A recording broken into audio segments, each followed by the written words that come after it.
Assalamualaikum warahmatullahi wabarakatuh. Kembali lagi di channel YouTube Nur Malakir. Kali ini kita akan belajar tentang kisi-kisi SKB kesehatan secara umum. Karena ini sudah banyak pengumuman yang tentang SKB yang keluar, maka kita harus persiapan ya, belajar mulai dari sekarang. Nah, kira-kira apa saja kisi-kisi SKB kesehatan umum? Nah, dari tes SKB tahun lalu, ini ada beberapa soal-soal yang keluar. Nah, ini kemudian kita buat kisi-kisinya seperti itu ya. Jadi ini kisi-kisi berdasarkan soal SKB tahun kemarin seperti itu ya. Langsung saja kisi-kisi yang pertama. Ini ada tentang visi misi, baik itu Kemenkes ataupun pemerintah. Nah, kemudian apa bedanya? Jadi kalau visi pemerintah ya, ini untuk Kabinet Indonesia Maju 2020-2024. Ini yaitu adalah terwujudnya Indonesia maju yang berdaulat, mandiri, dan berkepribadian berlandaskan gotong royong. Kemudian untuk visi dari Kemenkes ya, ini berdasarkan surat edaran, itu adalah terwujudnya masyarakat sehat, produktif, mandiri, dan berkeadilan untuk menuju Indonesia maju yang berdaulat, mandiri, berkepribadian berlandaskan gotong royong. Nah, ini untuk teman-teman nggak usah dihafalkan semua. Jadi kita lihat aja kata kuncinya. Yang pertama yaitu adalah berlandaskan gotong royong. Jadi keduanya sama-sama berlandaskan gotong royong. Kemudian setelah itu kita cari kata kunci selanjutnya. Kalau yang ditanyakan dari soal kemarin yaitu adalah visi misi Kemenkes, yaitu mengikuti visi misi presiden. Jadi terwujudnya Indonesia yang berdaulat, mandiri, berkepribadian berlandaskan gotong royong. Tapi terkadang di soal ada juga yang visi misi Kemenkes tapi mengikuti visi misi pemerintah. Jadi bedanya kalau yang visi pemerintah itu kata kuncinya. Jadi yang pertama kan kita tadi cari ya yang ada gotong royongnya. Nah, setelah kita cari ada yang gotong royongnya, kita kerucutkan lagi kata kuncinya, yaitu kalau visi pemerintah Kabinet Indonesia Maju itu intinya adalah terwujudnya Indonesia maju, berdaulat, mandiri, dan berkepribadian. Sedangkan kalau Kemenkes itu adalah terwujudnya masyarakat yang SPMB, yaitu sehat, produktif, mandiri, dan berkeadilan. Seperti itu ya. Kemudian lanjut ke misi pemerintah, yaitu misi pemerintah 2020-2024 itu ada banyak sekali ya, seperti itu. Nah, kemudian ini intinya ini adalah untuk yang paling pokok ya, ini yang keluar berdasarkan SKB tahun lalu itu adalah intinya peningkatan kualitas manusia Indonesia. Nah, untuk peningkatan kualitas manusia Indonesia ini bisa melalui program yaitu program Indonesia Sehat, program Indonesia Pintar, diantaranya itu ya. Kemudian yang lainnya bisa teman-teman baca sendiri. Kemudian untuk yang misi Kemenkes ini sesuai edaran juga ya. Ini adalah untuk ini memperkuat upaya kesehatan bermutu dan menjangkau seluruh penduduk. Kemudian mengharus utamakan pembangunan kesehatan, ketersediaan sumber daya kesehatan, dan memantapkan tata kelola pemerintah yang baik. Ini juga tahun kemarin keluar ya untuk yang misi Kemenkes ini ya. 4 poin ini keluar, entah nanti teman-teman dapat poin yang mana seperti itu ya. Kemudian kita lanjut ke kisi-kisi kedua. Itu tentang RPJMN ya, yaitu Rencana Pembangunan Jangka Menengah Nasional. Ini juga tahun kemarin keluar ya. Inti atau arah kebijakan dari RPJMN ke bidang kesehatan ya utamanya, ini yaitu adalah meningkatkan pelayanan kesehatan menuju cakupan kesehatan semesta. Terutama ini adalah untuk upaya promotif preventif seperti itu ya. Nah, strateginya apa saja? Itu ada 5. Ya, ada peningkatan kesehatan ibu dan anak, kesehatan reproduksi, kemudian percepatan perbaikan gizi, peningkatan pengendalian penyakit, kemudian germas, dan penguatan sistem kesehatan dan pengawasan obat makanan. Tahun kemarin ini yang banyak keluar, ini yaitu tentang percepatan perbaikan gizi dan juga tentang peningkatan kesehatan ibu dan anak.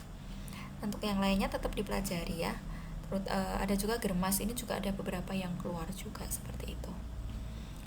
Lanjut kita ke kisi-kisi yang ketiga. Nah, indikator SDGs ya, indikator kesehatan SDGs ini pasti keluar, yakin pasti keluar. Nah, yang keluar itu apa saja ya. Jadi ada di sini tentang prinsip pelaksanaan SDGs. Ini teman-teman pelajari, diantaranya universality, integration, no one left behind, atau bisa disingkat UWIN seperti itu ya. Nanti teman-teman cari aja kata kuncinya. Kemudian ini penting juga, ini yaitu tentang sektor kesehatan dalam SDGs. Ya, dalam sektor kesehatan di SDGs itu ada 4 goal, 19 target, dan 31 indikator. Goalsnya itu terletak di poin berapa, yaitu di poin ke 2, 3, 5, 6. Nah, untuk penjelasan masing-masingnya lanjut ya. Nah, ini dia. Goals kedua, cari kata kuncinya. Goals kedua itu intinya adalah untuk mengakhiri kelaparan, mencapai ketahanan pangan, meningkatkan gizi, seperti itu ya. Jadi cari aja kata kuncinya ya, untuk menanggulangi kelaparan dan kemiskinan, seperti itu. Kemudian mengakhiri segala bentuk malnutrisi. Kemudian ada hubungannya juga tentang stunting dan juga wasting. Ini biasanya masuk ke dalam goals kedua. Nanti soalnya biasanya soal kayak uraian panjang. Nah, nanti baru kalian menentukan ini masuk ke SDGs yang poin keberapa, seperti itu ya. Jadi teman-teman cari kata kuncinya. Kemudian lanjut ke goals yang ketiga. Nah, tahun kemarin ini juga banyak ya yang dapat soal tentang goals ketiga ini. Cari aja kata kuncinya. Ini poin ini banyak keluar. Entah nanti dapat poin yang mana. Kalau tahun kemarin ya, ini yang saya dapati itu adalah tentang ini, mengurangi AKI atau angka kematian ibu. Ini terutama kalau kalian kesehatan di bidang kebidanan. Nah, ini biasanya keluar ya, angka kematian ibu. Kemudian mengakhiri kematian bayi yang dapat dicegah. Kemudian kemarin itu juga ada yang tentang kecelakaan lalu lintas ini, mengurangi setengah jumlah kematian dan cedera akibat lalu lintas. Ini juga kemarin keluar ya, tahun kemarin. Untuk yang lainnya juga teman-teman baca ya. Selanjutnya kita lanjut ke goals 5 dan 6. Nah, 5 dan 6, yang 5 ini adalah kesetaraan gender. Intinya kata kuncinya kalau ada kasus dia biasanya tentang sunat perempuan. Kemudian tentang akses pelayanan kesehatan reproduksi, KB, dan juga pendidikan seksual. Isunya biasanya ini kadang kita agak sulit kalau nggak terbiasa melihat kasus ini. Biasanya kita akan sulit menentukan ini masuk ke goals yang ketiga atau kelima, soalnya mirip ya, ketiga itu juga tentang kesehatan, hampir mirip seperti itu ya. Kalau yang kelima itu lebih cenderung ke kesehatan reproduksi dan pelayanan KB biasanya. Kemudian goals yang keenam ini adalah menjamin ketersediaan air bersih dan sanitasi layak. Kalau 6 ini gampang ya, pokoknya kalau ada kata-kata tentang air dan sanitasi atau lingkungan, berarti ini masuk ke goals yang keenam gitu ya. Oke, lanjut. Nah, ini untuk kisi-kisi selanjutnya yang keempat, ini ada Germas atau Gerakan Masyarakat Hidup Sehat berdasarkan instruksi Presiden ya nomor 1 2007. Ini apa saja yang masuk dalam gerakan masyarakat hidup sehat? Itu ada diantaranya peningkatan aktivitas fisik, penyediaan pangan sehat, peningkatan pencegahan penyakit, peningkatan kualitas lingkungan, edukasi hidup sehat, dan perilaku hidup sehat. Ini teman-teman juga perlu dihafal ya. Cari aja kata kuncinya, nggak usah dihafal semua seperti itu. Lanjut ke, nah ini kisi-kisi yang kelima, ini undang-undang kesehatan.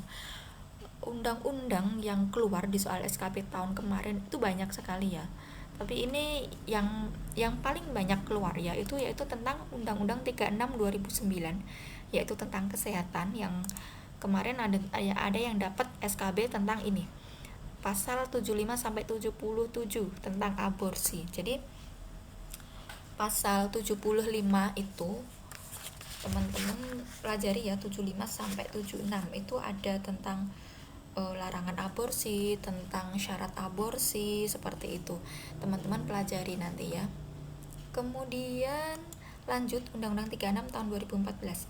Sama ya, ini undang-undangnya adalah Undang-Undang 36, cuma beda di tahunnya saja. Kalau yang 2009 itu tentang kesehatan. Kalau yang tahun 2014 itu tentang tenaga kesehatan. Jadi bedakan ya, jangan bingung. Nomornya sama tapi tahunnya beda. Teman-teman harus jeli di sini ya. Yang keluar kemarin adalah pasal 24. Nah, pasal 24 itu tentang ini kalau nggak salah itu tentang pengadaan pegawai itu melalui seleksi. Kemudian yang selanjutnya pasal 57 sampai 60 itu tentang hak dan juga kewajiban nakes, teman-teman bisa baca juga. Dan tentang 66 yaitu tenaga kesehatan harus bekerja sesuai dengan SOP. Itu ya. Oke, itu tadi beberapa kisi-kisi SKP yang keluar dari tahun lalu. Semoga teman-teman yang lanjut SKB diberikan kelancaran. Selamat belajar, jangan lupa berdoa, semoga sukses. Terima kasih.